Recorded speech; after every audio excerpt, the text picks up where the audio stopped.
ભરીને સેલરી મળે છે, તોય કાંઈ સુવિધા નહીં, કાંઈ એટલે કાંઈ નહીં. હેલિકોપ્ટર તો છોડો, કોઈ એમ્બ્યુલન્સ નહીં, કોઈ માણસ નહીં, કોઈ મિલિટરી નહીં, કોઈ ઓફિસર નહીં.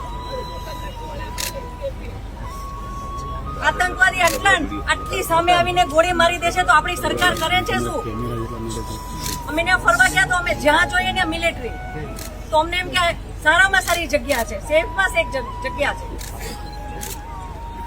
અમારી સામે આવીને બંદૂક મારીને હસતો હતો ઈ, અને જ્યાં સુધી જીવ નો ગયો ત્યાં સુધી ઉભો રહ્યો. હિન્દુ ને મુસલમાનને અલગ કર્યા, મુસલમાનને કાંઈ ન કર્યું. જેટલા હિન્દુ પુરુષ હતા બધાને ગોળી મારી દીધી, બધાને અવડા છોકરા હતા. ઉભો ઉભો હસતો હતો, જ્યાં સુધી જીવ નો ગયો ત્યાં સુધી ઉભો ઉભો હસતો હતો. કેવી સરકાર છે આપણી? કાશ્મીરનું નામ બદનામ કરો છો.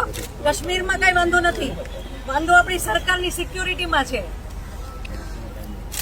આટલા ટુરિઝમ ત્યાં હતા ઉપર, એક મિલિટરી મેન નહીં, કોઈ પોલીસ મેન નહીં, કોઈ ફેસિલિટી નહીં, કઈ જ નહીં, કોઈ મેડિકલ કેમ્પ નહીં, રસ્તાની સુવિધા નહીં.